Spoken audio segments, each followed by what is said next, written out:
Mes chers collègues, cet article 2 instaure une obligation de publication d'un index senior pour les entreprises de plus de 50 salariés.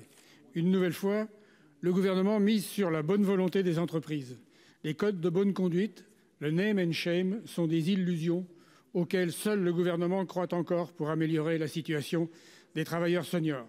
En effet, cet article ne prévoit aucun moyen de contraindre les entreprises à un seuil minimum d'emploi des seniors, pas même une contrepartie permettant d'inciter réellement les employeurs.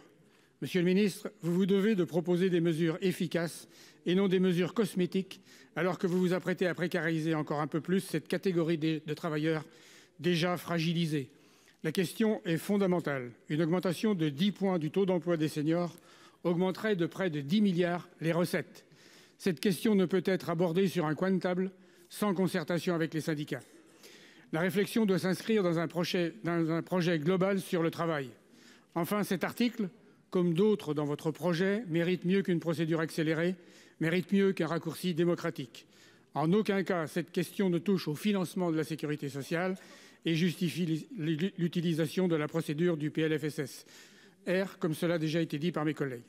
C'est l'avis du Conseil d'État que vous avez choisi d'ignorer. Ce sera sans doute l'avis du Conseil constitutionnel. Monsieur le ministre, non content de détourner une procédure de rééquilibrage du financement de la sécurité sociale pour une réforme d'ampleur, vous manifestez votre désintérêt pour la situation précaire des travailleurs seniors. Pour toutes ces raisons, je vous propose, mes chers collègues, de supprimer cet index aussi inefficient qu'inefficace.